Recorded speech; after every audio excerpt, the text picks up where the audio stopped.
Well, a very good morning to you. Welcome to church from a very sunny, warm northeast of England. I hope you are well in the outside studio again, which is good. I love doing this during the summer, getting outside, and it really is a church without walls. You can do church anywhere, okay?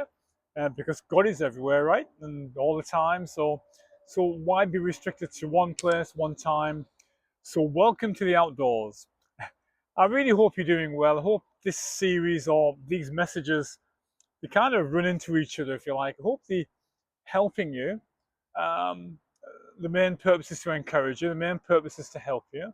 The main purpose is to kind of just, if you're a little bit down, if you're worrying, if you're struggling, if you're finding yourself in a hard place this morning, then the whole purpose of this is to lift you up a little bit, is to encourage you. I want to be your cheerleader. I want to be um, a teacher, I guess. I want to be a mentor. I want to be a leader. I want to be all those kind of things to you, but mainly to help you. Mainly to say to you, listen, it's going to be okay. It's going to be all right. I know it's tough, and I know it's hard, and I know you're discouraged, right? I know you're struggling, but hey, we've been there, and we've come through it.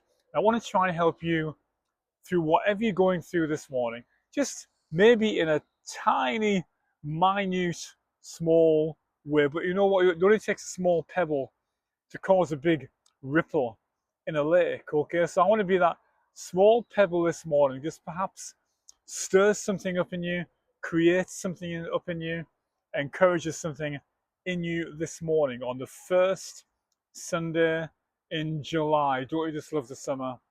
Don't you just love July? Right?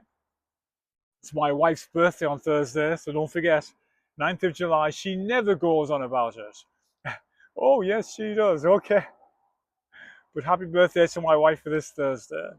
I want to read some a couple of verses in the Bible first. Just a couple of verses, okay? From 1 Kings 19:1. And now, if you've been around church, you'll know the story. But I can never assume or presume that you've been in church or around the Bible, or you know the Bible. You know these characters, like church people know these characters. Like, I'm talking this morning about a guy called Elijah. And Elijah was a major voice in the kingdom, in the world at this time in history. Uh, had a major role. He was God's voice to the country, God's voice to the people. Very prominent, very high profile, very powerful guy.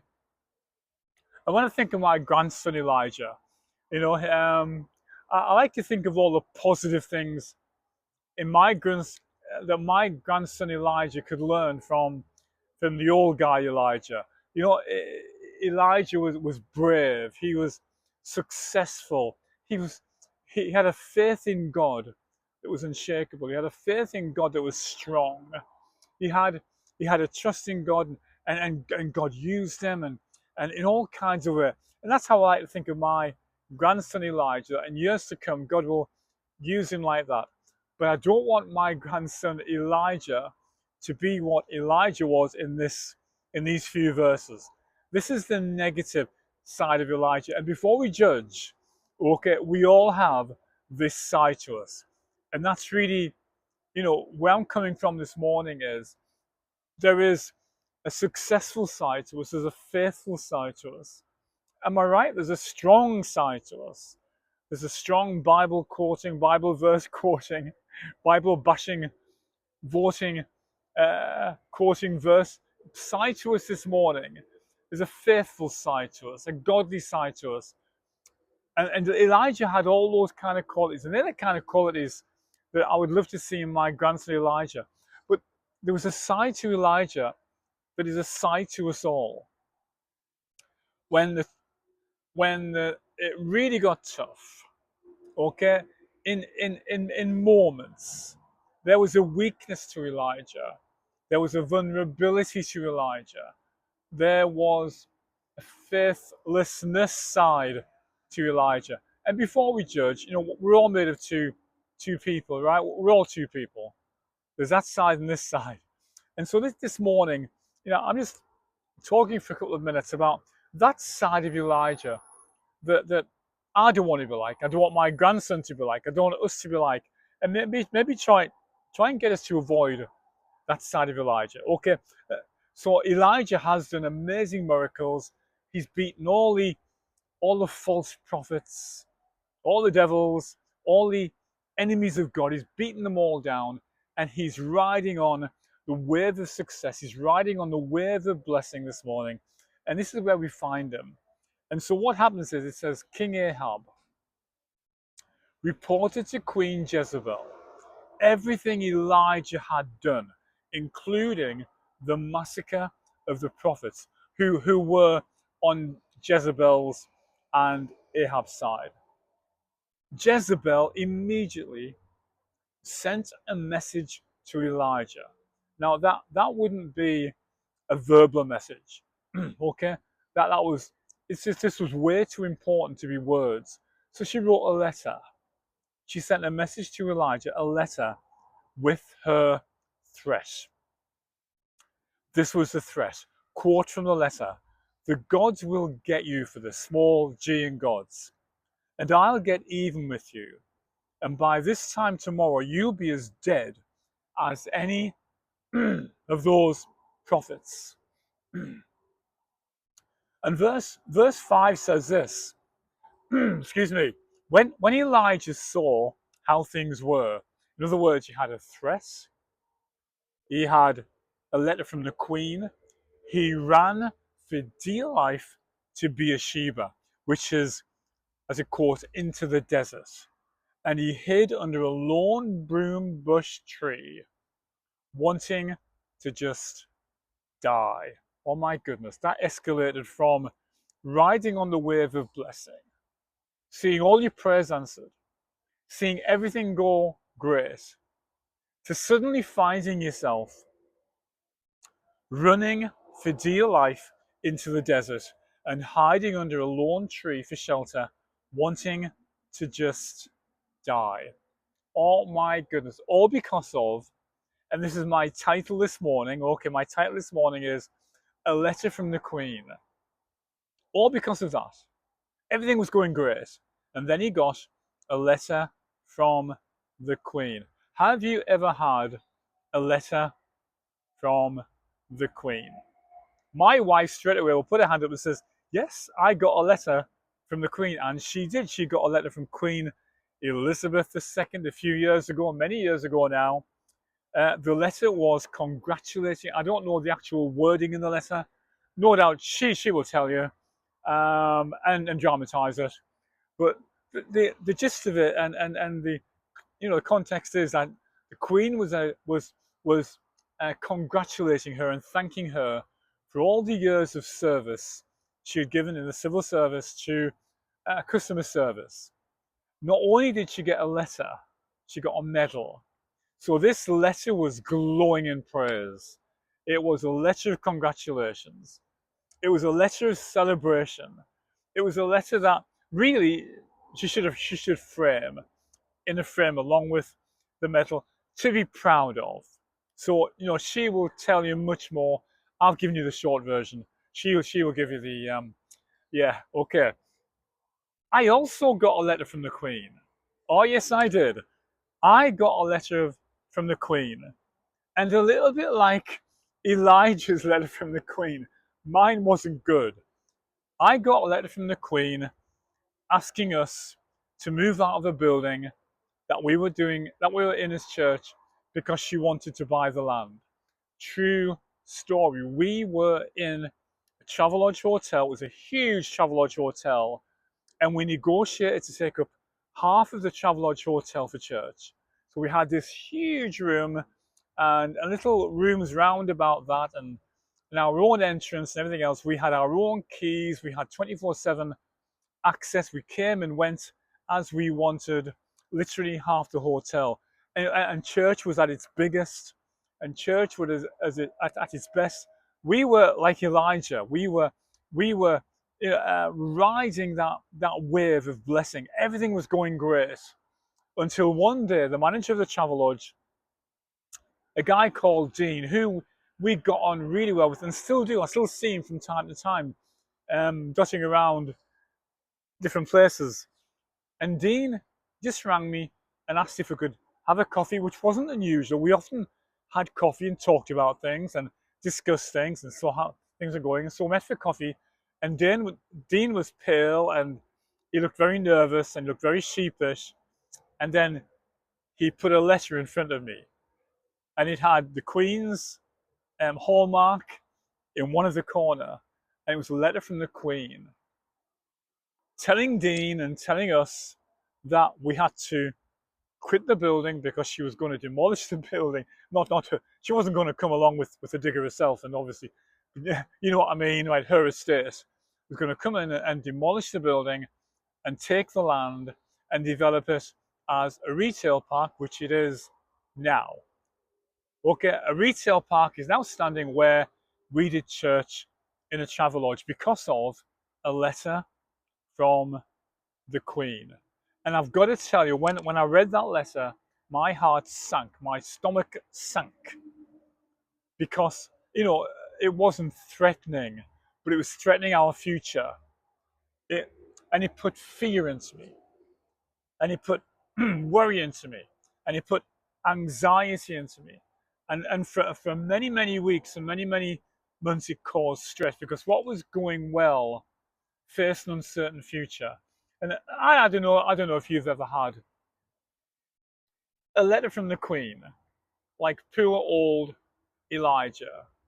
Um, you may not have had maybe a physical letter from the Queen, but maybe you've had the same feeling, the same idea. Maybe it was a text, maybe it was a message, maybe it was a phone call, maybe I don't know. But however you describe it, it was a letter from the Queen, and it caused six things.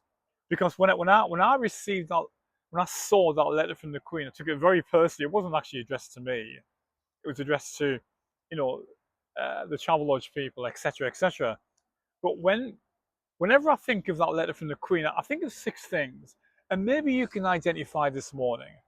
Not having had physically a letter from the Queen, but you've had something. You've had some kind of message, some kind of letter, like poor old Elijah. Number one, a bad review. Maybe somebody gave you a bad review. Maybe somebody didn't like what you're doing. You know, and like I always say, you know, whenever I read a book, or whenever I'm staying in a hotel, or booking a flight, or whatever, Airbnb or Vrbo, I always look at the reviews. And if it's a bad review, I tend to kind of shy away from it. I kind of get a little bit fearful. I get a little bit nervous because bad reviews don't reflect well on ourselves, do they? Maybe this morning you've had a bad review. I don't know, maybe in a work context. Maybe you had a meeting that didn't go very well. Maybe in a personal way. You had a review that didn't go well. You had a meeting that didn't go well. You had an appointment that didn't go well. You had something official that didn't go well. And it felt like the letter from the Queen. It felt like a bad review, and it made you feel down. It made you feel flat. And maybe you struggle with that this morning, and that's why I want to help you, because in some way we've all had a letter from the Queen. Number two, maybe like poor old Elijah, maybe your letter from the Queen was criticism. And we all face criticism from people who maybe don't understand us, maybe people who don't get us, maybe people who are envious of us. I have seen a lot of letters of criticism. When you become a leader, when you put yourself out there, you know what the old English thing is in England? You know, if you put your head above the parapet, like they used to do in the old forts and the old castles, the leader would put his head up above to see what was going on, and there'd always be somebody to shoot it down. That's how it sometimes feels when a leader, when someone in charge makes a decision, when somebody puts themselves out there to make a difference, to do something good, to build something, to be a blessing to somebody, to give something, um, to be adventurous, to be different.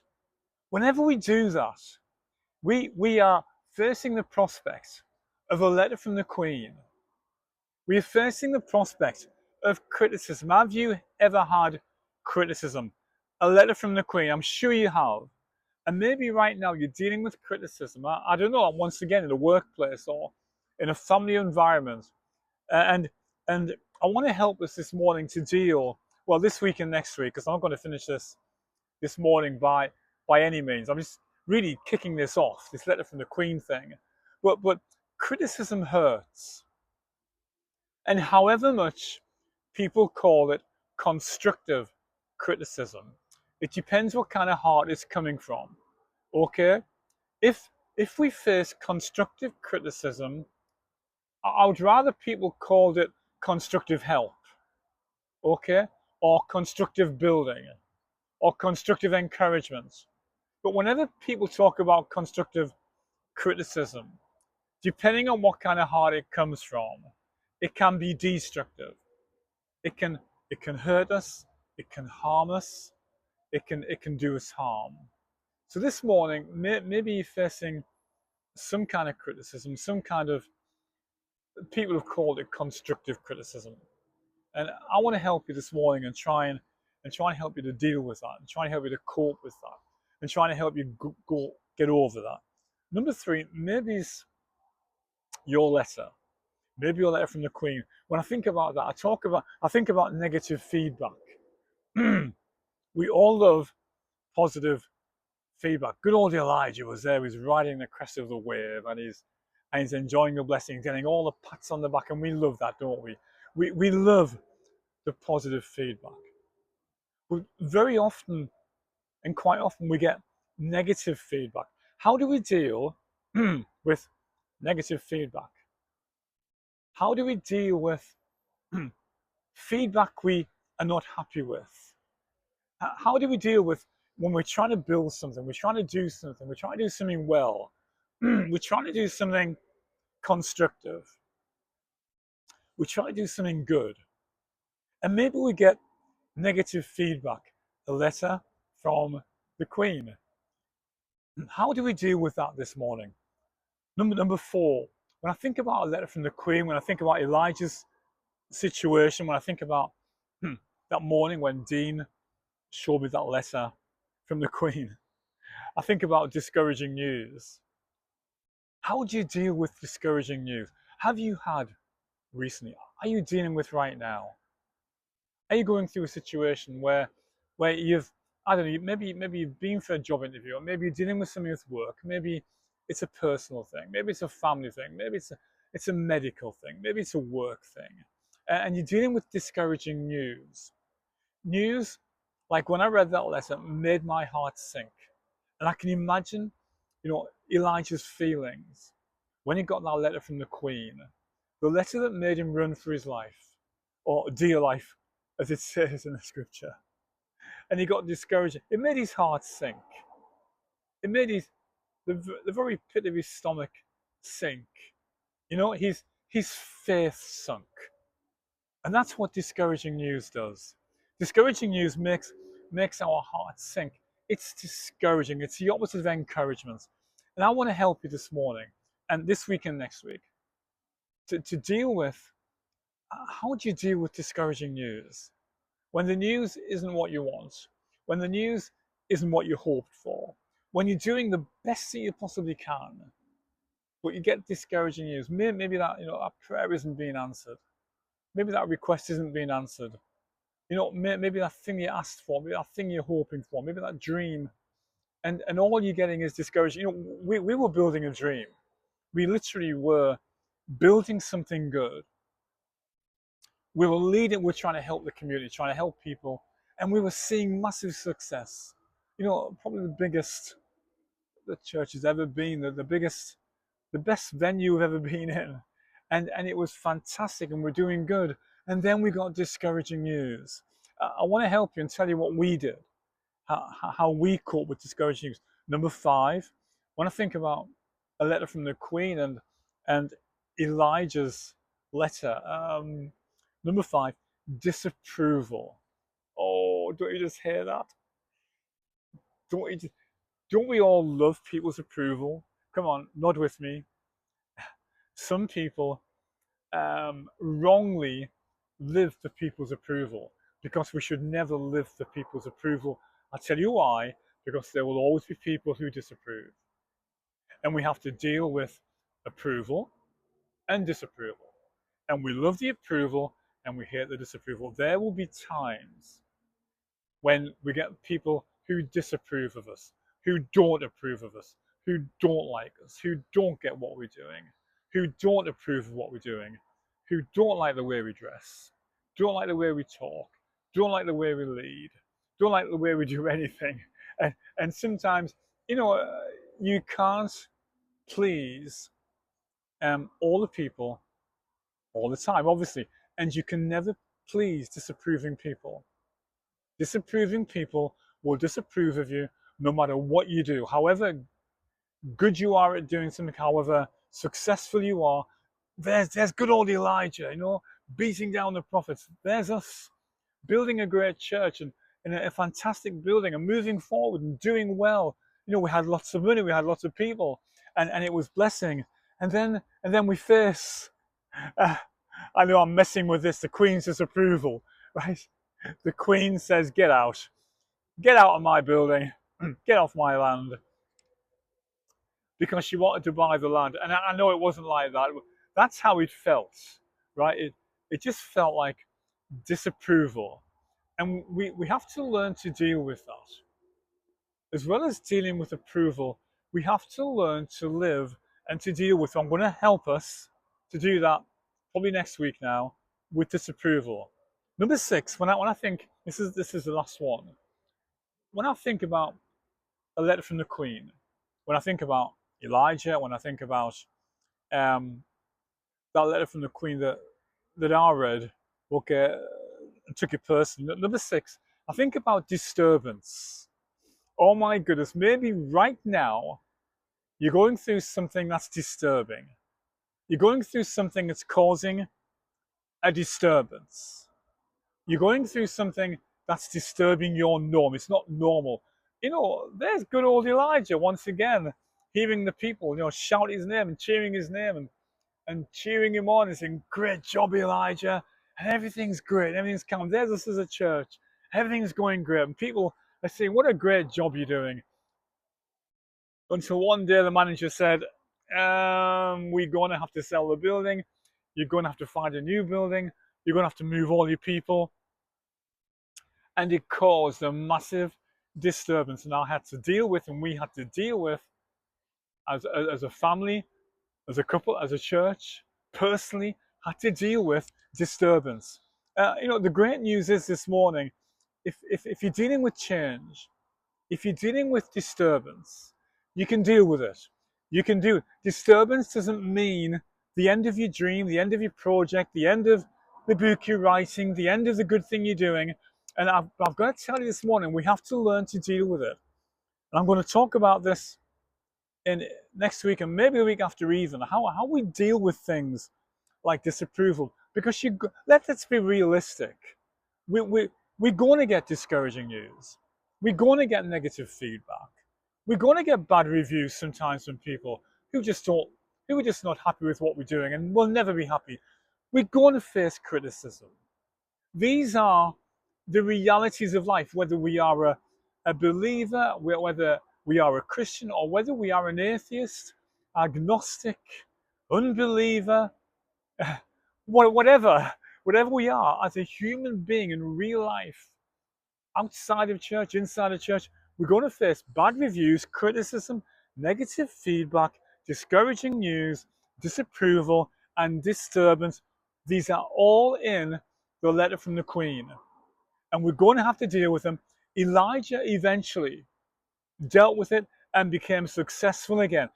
We as a church had to deal with all of these things because of the letter from the Queen. And once again, we became, you know, inverted commas, successful. It was never the same, and maybe it was never as good, but we had equal times of success and equal times of blessing. and even more influence after that event.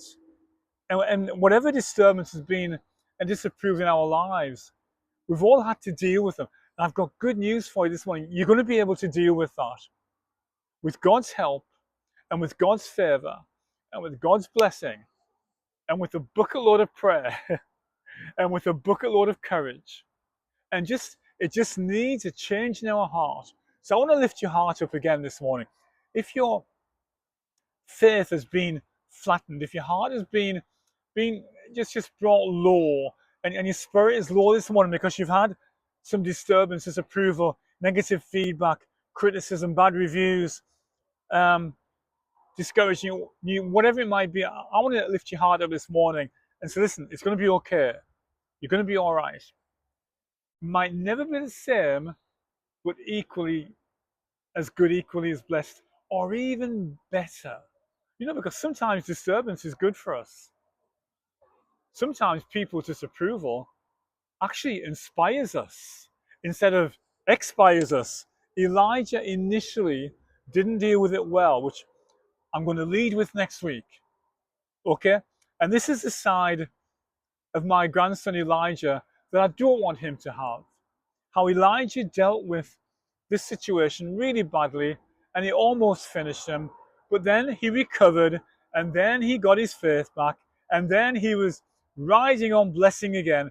And the good news for you this morning is initially you might feel flat, initially you might feel deflated, discouraged, you want to give up, you want to run into the desert, you want to die, you want to finish it all, you want to be out of this.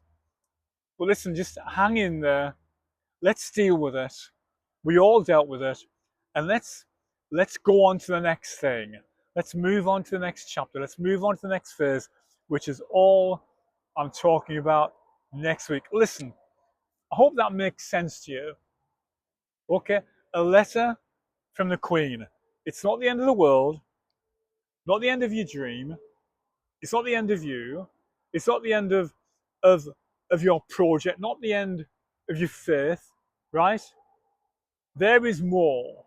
Okay? There is more. There is more after a negative letter from the Queen. There is more and there is better. And I want to encourage you with that this morning. If you get a letter from the Queen, it's a kind of letter Elijah got and the kind of letter we got, then let's deal with it. Okay? And let's help each other. Have a great week. Have a blessed week. And we will see you, maybe here again, next Sunday. Thank you and appreciate you very much this morning. Every blessing to you. See you soon.